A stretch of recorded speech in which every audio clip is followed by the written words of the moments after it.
Hi guys, ఎలా ఉన్నారు? ఈరోజు నేనైతే మా అన్నయ్యతో కలిసి మన అనకాపల్లి డిస్ట్రిక్ట్ ఆరిపాక గ్రామంలో ఉన్న భువనేశ్వరి అమ్మవారి ఆలయానికి అయితే వెళ్ళడం జరిగింది. ఈ ఆలయానికైతే ఒక ప్రత్యేకత అయితే ఉంది. ఈ అమ్మవారు ఒక వనదేవత.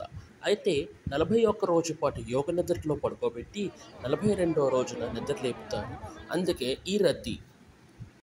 భక్తులు తన కోరికల్ని అర్కపత్రాలు అవేనండి జిల్లేడాకుల మీద రాసి అమ్మవారి పాదాల చెంత పెడితే వచ్చే 41 రోజుకి మళ్ళీ వాళ్ళ కోరిక తీరుతుందని భక్తుల నమ్మకం అయితే ఉంది.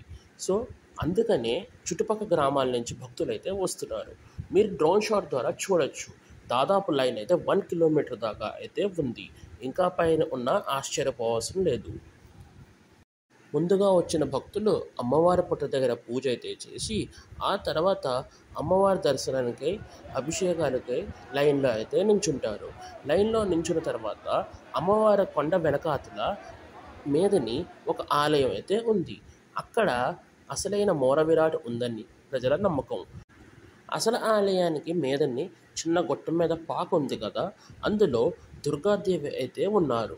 అట్నుంచి కొండపైన బొటనబావుకి వెళ్ళడానికైతే తోవ అయితే ఉంది.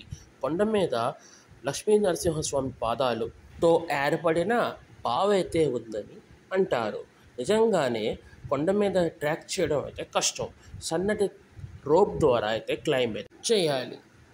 ఈ అమ్మవారు చాలా పవర్ఫుల్ అని, తన కోరికలు తీరుస్తారని దూర దూరాల నుంచి భక్తులైతే ప్రతిసారి రావడం జరుగుతుంది. ఎంతమందికి ఈ ఆలయం గురించి తెలుసో, అలాగే ఎంతమంది ఈ ఆలయాన్ని విజిట్ చేశారో కిందని కమెంట్లో అయితే చెప్పండి. అలాగే వీడియో కనుక నచ్చితే లైక్ అండ్ షేర్ తప్పకుండా చేయండి. Thank you.